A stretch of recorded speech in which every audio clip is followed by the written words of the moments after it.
Oke, assalamualaikum warahmatullahi wabarakatuh. Selamat datang kembali di Gonamtek. Pada kesempatan kali ini kita bakalan ngopi dul, ngomongin kopi jadul, dimana kita membicarakan komponen-komponen jadul dan mempertimbangkan apakah komponen itu masih worth it di tahun ini untuk dibeli atau tidak. Oke, stop dulu bagi kalian yang punya PC jadul, motherboard jadul, VGA card jadul, CPU jadul yang emang kalau dipakai itu kurang dan kalau dijual itu nggak ada harganya, mending donasin ke Gonamtek ya. Di sini kita udah ada motherboard, beberapa motherboard. Ini ada LGA 775. Oh, ini AM3 ya. Ini dikirim dari teman kita Andika dari Madura ya. Jadi bagi kalian yang emang pengen nih mendonasikan VGA card-nya atau part-part jadulnya, bisa kirimkan ke Gonamtek yang insya Allah akan kita bahas di Ngopi Dul. See you. Ya, pada kesempatan kali ini kita bakalan ngopi dulu tentang prosesor yang emang sebenarnya ini prosesor modifikasi dari LGA 771, yaitu LGA 775 Xeon E5450. Barangnya ini gua pegang dan udah gua tes dan memang sangat menjengkelkan. Nggak gua lepas ya, karena emang gak usah pakai birol. Ini si Xeon E5450 punya 4 core pattern, nanti bakal kita bahas spesifikasinya. Dan gue pakai tes ini pakai si RX 580 yang 248 GB yang 2048 SP ya.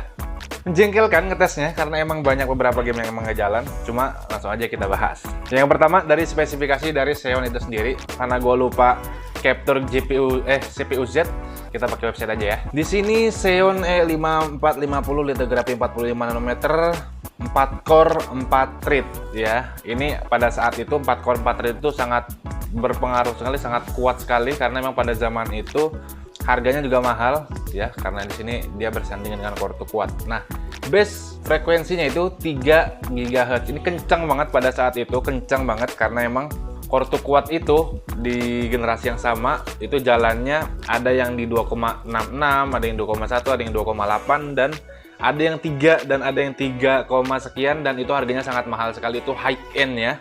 Di sini Intel Xeon ini dulu kenapa gue beli ini, karena ini menjadi alternatif dari core kuat yang emang harganya mahal. Tetapi sekarang gue rasa core kuat harganya udah mulai terjangkau ya, apalagi yang Q6600, 8400 itu udah lumayan terjangkau.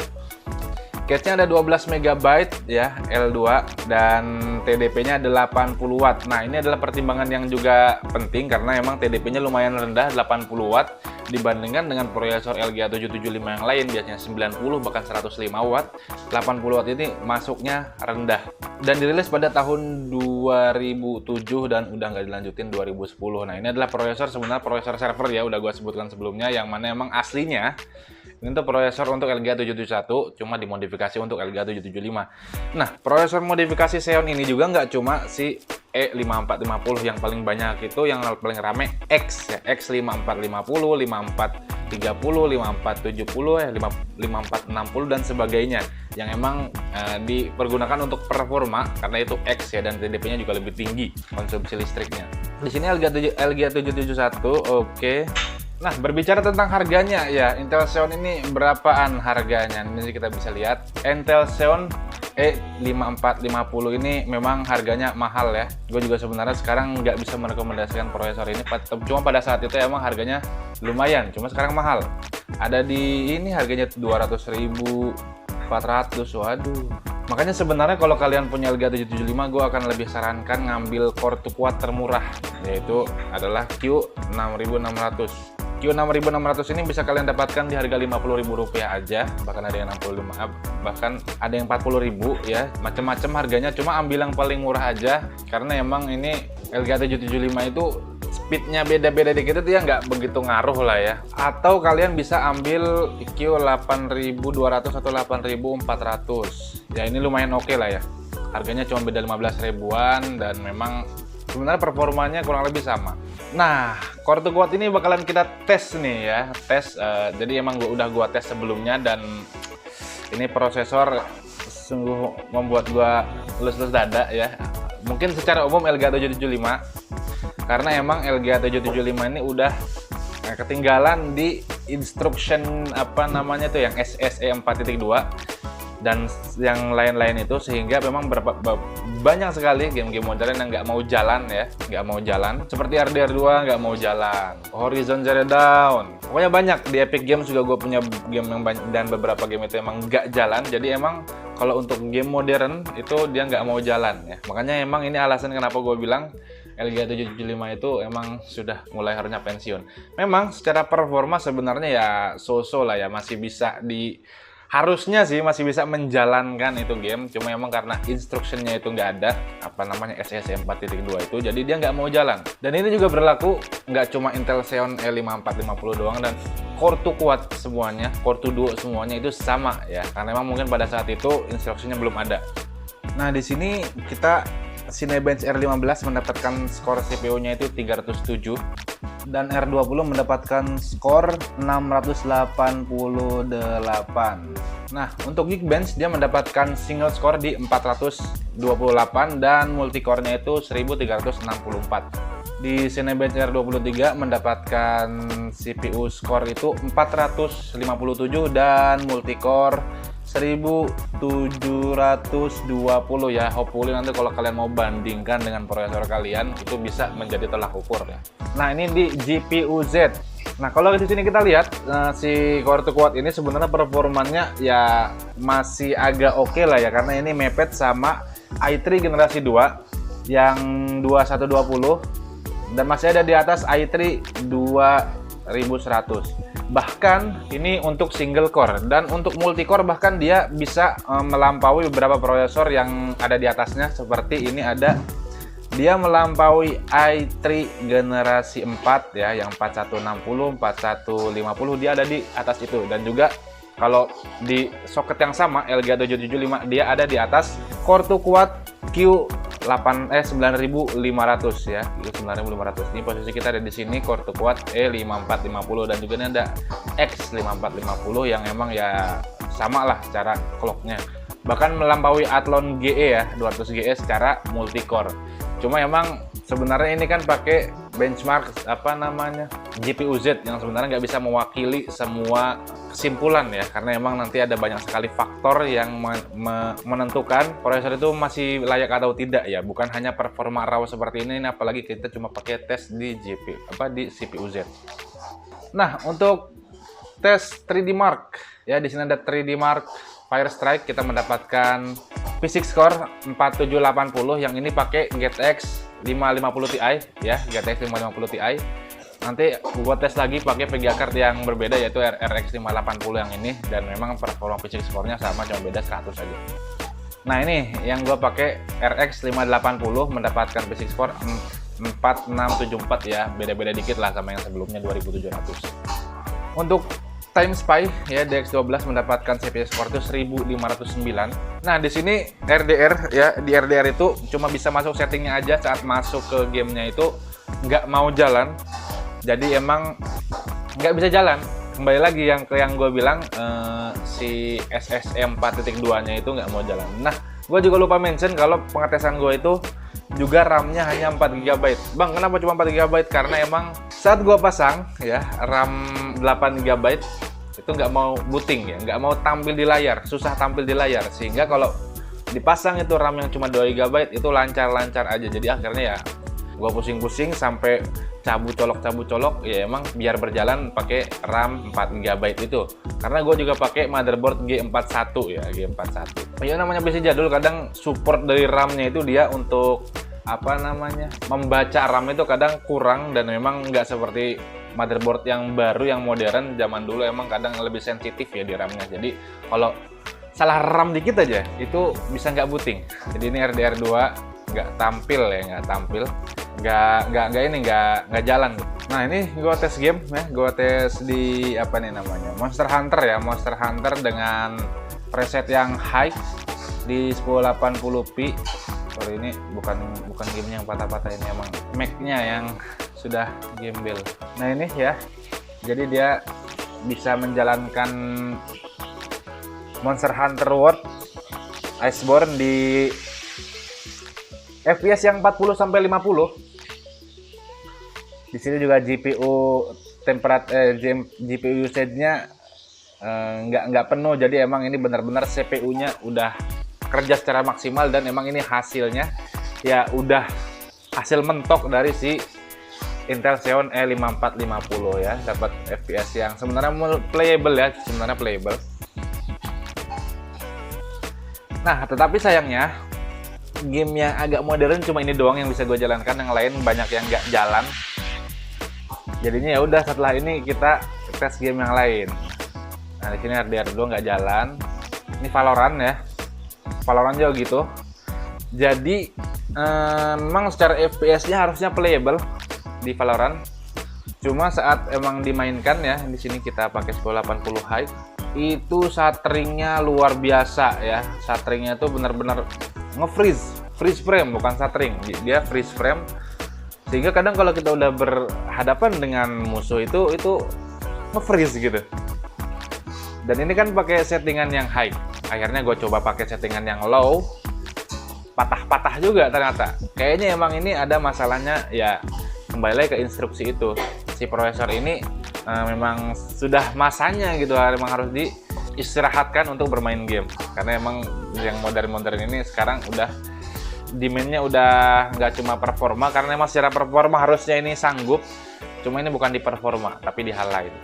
Itu Valorant. Nah, coba kita ke COD Modern Warfare ya. Ini mah game ringan ya kan, tapi walaupun ringan juga dia itu nggak bisa mendapatkan FPS yang tinggi ya. FPS-nya itu di 1080p high, itu FPS-nya hanya mendapatkan 40-an, 30 sampai 40, 30-an malah ya di rata kanan. Memang pada zamannya ini modern ya, namanya Modern Warfare.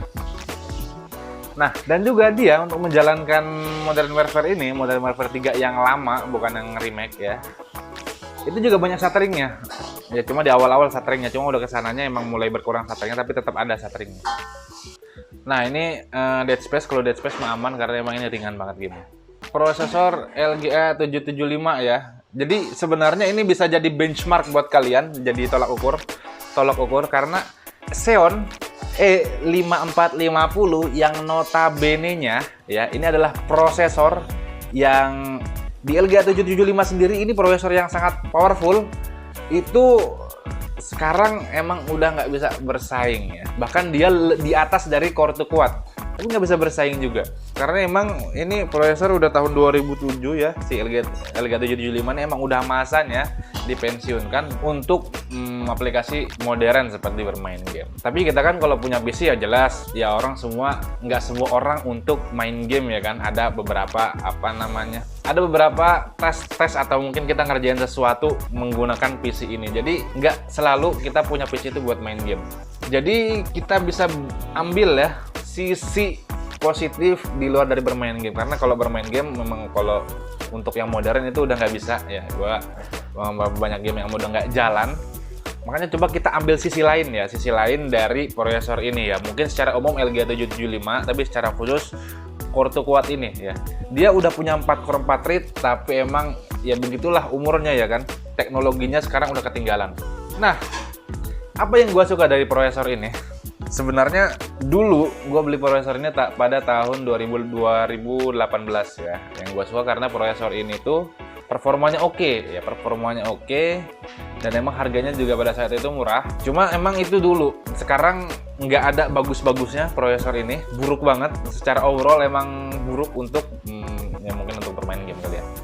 Cuman ada kabar bagusnya, gue ngedit pakai CapCut ini jalan ya, dan bahkan VGA card-nya itu pakai GTX 550 Ti itu jalan. Ada videonya, gue ngedit satu video dan itu berhasil dan jalan. Jadi kalau bagi kalian yang mau ngedit di CapCut, prosesor ini Xeon E5450 itu bisa kalian gunakan untuk editing video pakai CapCut ya. Kalau pakai Premiere yang CS kali ya, yang CS cukup. Cuma kalau udah larinya ke yang baru, yang CC, yang baru yang CC ya, itu udah berat. Untuk Canva bisa ya, jadi kalau kalian punya PC di rumah pengen pakai untuk Canva untuk ngedit, itu bisa.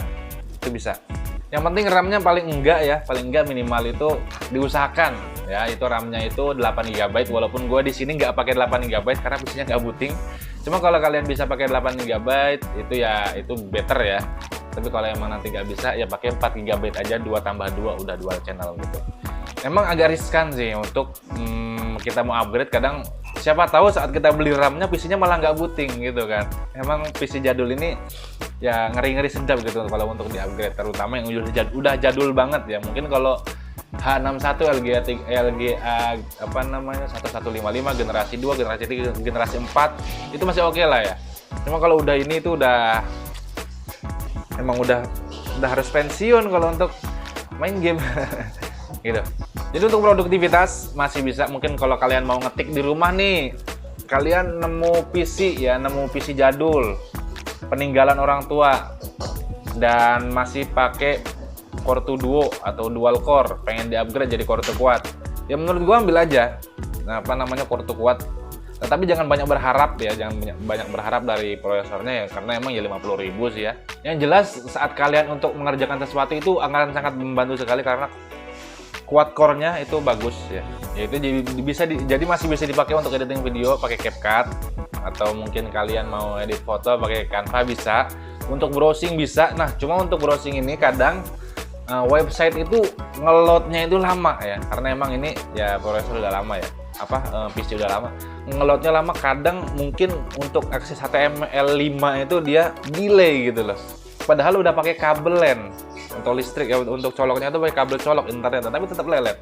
Nah, saat gua pakai yang Ryzen ya jelas ya lebih cepat ya kan. Bahkan sebenarnya walaupun tadi secara performa si Core 2 Quad ini ada di atas Athlon 200 GE ya kan, secara multicore, cuma secara overall penggunaan ya, gue yakin Athlon 200 GE masih lebih lancar, lebih smooth dan lebih enak daripada pakai ini Core 2 Quad atau mungkin Xeon E5450. Jadi untuk siapa prosesor ini? Yang jelas bukan untuk kalian yang mau buat main game dan memang kalian fokusnya buat produktivitas ya, memang karena produktivitas nggak ada budgetnya gitu, mau maksain untuk katakanlah mau ngetik, mau kerja apa segala macem. Bahkan kalau kalian punya PC untuk fotokopian ini masih bisa ya, masih bisa digunakan daripada pakai Core 2 yang dual core, Core 2 Duo atau dual core. Nah, pertanyaannya, apakah worth it untuk dibeli di tahun ini? Kita bahas secara khusus dulu ya. Secara khusus ini Xeon E5450 apakah worth it dibeli? Enggak worth it dibeli sama sekali. Tapi kalau secara umum kita ambil Core 2 Quad ya, Core 2 Quad Q6600 atau Q8400 yang harganya itu cuma 50.000, itu sebenarnya worth it aja, dengan catatan kalian jangan banyak ekspektasi ya. Yang jelas lompatan performanya akan lebih terasa daripada Core 2 Duo atau dual core, karena emang untuk mengakses beberapa aplikasi itu lebih enak. Tapi memang untuk beberapa aplikasi modern ya, walaupun dimentokin juga ke Core 2 Quad Q9600 atau Core 2 Extreme, ya LGA 775 adalah LGA 775 ya, emang itu udah batasnya, udah peak performance-nya aja no performance gitu. Jadi kalau kalian mau beli, misalkan kalian pertimbangkan dulu kegunaan kalian ya. Kalau aplikasinya itu aplikasi modern, sebaiknya jangan ya, udah ini lem biru saja. Cuma kalau emang aplikasinya itu ya ringan-ringan, itu bisa lah ya. Karena ya nggak semua orang punya duit buat beli PC. Nggak semua itu seperti Anda yang duitnya banyak ya. Bahkan ada mungkin anak-anak sekolahan yang ya memang butuh untuk tugas, mau beli laptop aja nggak punya. Ya untuk beli PC apalagi, balik kali ya. Jadi harus memaksimalkan yang ada. Ya memang ini jalan keluarnya. Ternyata menemukan PC LGA 775 di gudang, pengen dipakai gitu. Jadi ambil Core 2 Quad dan upgrade RAM-nya. Udah itu aja. Pakai SSD jelas ya, karena emang gue juga pakai SSD SATA. Ya itu dia ngopi dulu kita. Banyak yang kalian nanya, "Oh, Bang, ngopi dulu ya." Ini ngopi dulu ya. Jadi ngopi dulunya udah pakai tes sendiri. Jadi emang memakan waktu sedikit lebih banyak ya, karena emang harus tes dulu. Kalau dulu kan kita comot dan emang lebih efisien sebenarnya kalau kita dari internet. Cuma ya experience-nya lebih kerasa kalau kita langsung tes ya. Kalau gua langsung tes, sebelnya itu lebih kerasa. Menguji kesabarannya itu lebih kerasa. Itu dia pembahasan kita tentang Intel Xeon E5450. Kalau kalian suka videonya, boleh kalian like videonya. Kalau kalian suka, boleh kalian dislike. Terima kasih sudah menonton sampai habis. Terima kasih. Assalamualaikum warahmatullahi wabarakatuh. See you next time.